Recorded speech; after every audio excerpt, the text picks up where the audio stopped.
Hi, my name is Clint Davis, and I want to thank you for joining me for another edition of Tribe Talks. So, if you were to ask hiring managers, what are some of your biggest fears or challenges that you anticipate in the coming years? Among those issues and challenges, they would probably say hiring and retaining millennial talent. A quick Google search can highlight some of the stigmas and challenges that surround the millennial generation. My favorite here is millennials are killing the napkin industry. Millennials are the therapy generation. Millennials are screwed. So there is no doubt that this is one of the most controversial and talked about generations to date. But why is this? Well, 21% of millennials say that they've changed jobs within the past year. 32% say they are likely to leave their job within 6 months. 42% expect a job change at least every 1 to 3 years. And surprisingly, 76% of millennials expect to change careers, not just jobs at some point. So research has shown us that there is an apparent need to address this lack of tenure and high turnover rate in the millennial workforce. As such, our wicked problem is to improve the lack of tenure and high turnover rate of millennials. Well, why is this a concern? Well, as baby boomers and Gen X retire, millennials now occupy the largest portion of the U.S. labor force. Interestingly, the Deloitte company collected views from over 7,700 millennials in 29 countries across the globe and found that as a whole, millennials feel that most businesses have no ambition beyond profit, and there are distinct differences in what they believe the purpose of the business should be and what they perceive it to currently be. This misalignment between organizations and millennials has had severe repercussions on employee tenure. Only 16% of millennials see themselves with their current employers 10 years from now. In terms of supply and demand, more than 10,000 baby boomers are retiring each day, leaving many jobs that need to be filled. In addition, unemployment rates are at a 10-year low at 3.8%. So companies are hiring faster than the market can supply employees in some cases. This is a problem for many reasons. Primarily, if millennials leave jobs quickly, a high turnover rate can be relatively expensive for the hiring firm. The total cost of hiring new employees could range from tens of thousands of dollars to 1.5 to 2 times the annual salary. This cost becomes more significant as millennials make up the majority of the workforce. So it's not enough that employers hire more new employees to account for the loss of baby boomers. They must develop ways to retain more employees given the characteristics of the millennial generation. The solution to this problem is also wicked in light of the cultural characteristics of the millennial generation. High turnover could be related to millennials valuing tenure less and preferring to change jobs more often than previous generations. There are several factors influencing millennial turnover. Primarily, this tendency to job hop is likely driven by millennials' perception of their companies. In 2015, only 28% of millennials feel that their current organizations are making full use of the skills they currently have to offer. Additionally, longer tenure can often appear to have negative consequences for the employees. For example, strategic job changes often benefit the employee by offering an increased salary, promotion, more favorable benefits, and/or opportunities to diversify and strengthen a resume. As a result, millennials may value the benefits gained from moving jobs more than the benefits of tenure within a single organization. As such, this can be challenging to overcome. In exploring potential approaches to improving millennial tenure, it was apparent that the organizations needed to gain a better understanding of their employees and potentially shift their value proposition.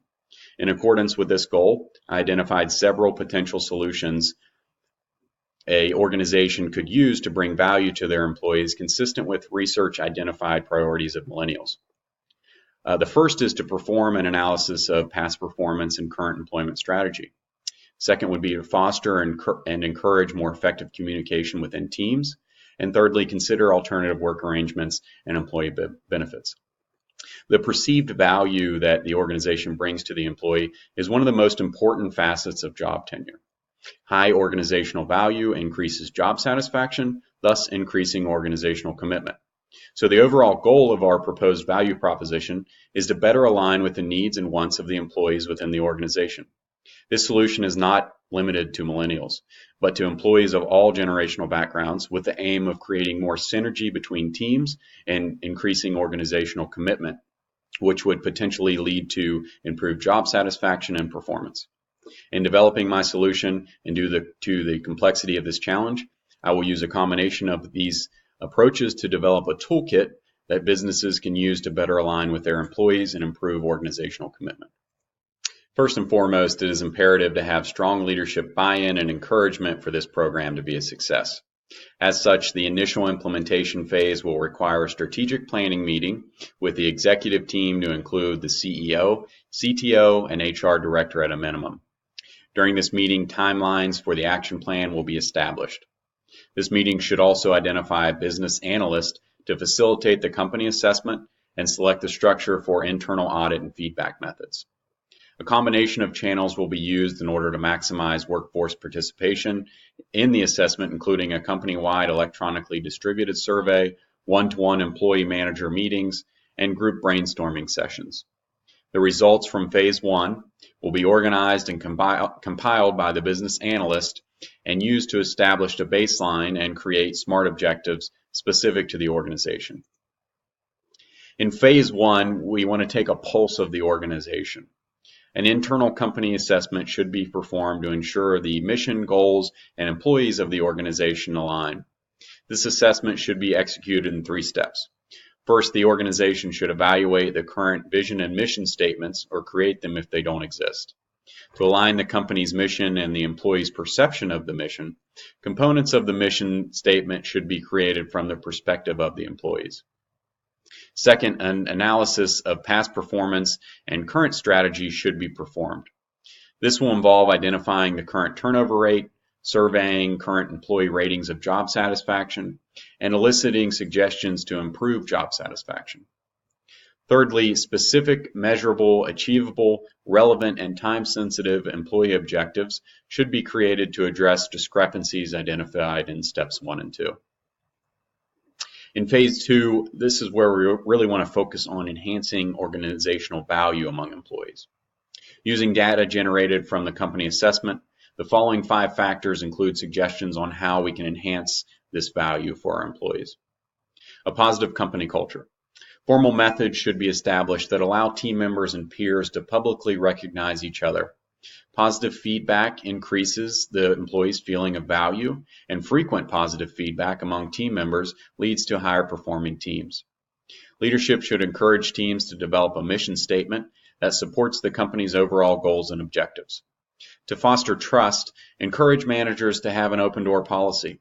Create a safe place for team members to give each other structured, constructive feedback to promote a culture of self-awareness. For instance, rather than simply acknowledging when a team member points out an area for growth, the leader can demonstrate how to non-defensively encourage a dialogue about how both the leader and the team member can better address this area in the future. Professional development opportunities. Millennials rank opportunities for development as one of the most important factors in a job. Managers should use a strengths and weaknesses assessment to identify leadership strengths and gaps. Options for these assessments are the Clifton Strengths Finder and the 360-degree evaluation. In conjunction with better self-awareness, leadership will be able to identify a better cultural fit in new hire candidates. Defense against burnout. Offer stretch programs that give employees the opportunity to work in cross-functional roles and departments. Create a group learning project to keep employees engaged and develop their skills. Focus on employee strengths and the unique value each individual brings to the project. Look for creative ways for employees to develop their strengths and be recognized for them. Encourage brainstorming and creative thinking as a group so everyone has an opportunity to contribute. And finally, corporate social responsibility. Encourage employees to join in community service projects as a team, like volunteering at a food bank or participating in a charity walk. Organizations can also provide a company match to charitable donations to enhance millennial perception of the organization's commitment to the community outside of earning a profit. Finally, in phase 3, consider alternative work arrangements and employee benefits. Traditional compensations plans that focus primarily on pay, bonuses, and time off are not enough to attract today's millennials. Research suggests that millennial employees value different benefits than their predecessors. Our alternative work schedules, work from home, or remote work options comprehensive leave packages, tuition reimbursement, and/or novel benefits like gym membership reimbursement are likely to appeal to millennials. Interestingly enough, these new forms of compensation are also attractive to Gen Xers and baby boomers. Again, our primary goal is to strengthen organizational value for the employees. The unique factors driving low millennial employment tenure require novel solutions. Since millennials bring a new system of values to their work, employers must shift their value that the companies offer in order to attract and retain a largely millennial workforce. Though this may appear daunting at first, many time-tested approaches can be applied to solve this problem. Concepts such as organizational culture, job satisfaction, and employee commitment lead to these novel solutions. This approach requires gaining a better understanding of the needs of the organization and putting together an action plan using the Millennial Toolkit. Businesses can then establish a better fit between employees and their jobs so that job responsibilities align with the natural employee talents. If employees feel like they are supported by the organization, provided with the resources they need, and are in a position that is aligned with their natural talent, they will work harder to do their job well. This will increase overall employee investment in the company and is likely to enhance both performance and retention among millennials as well as employees from other generations. This has been another edition of Tribe Talks. Again, my name is Clint Davis, and I want to thank you for joining me today.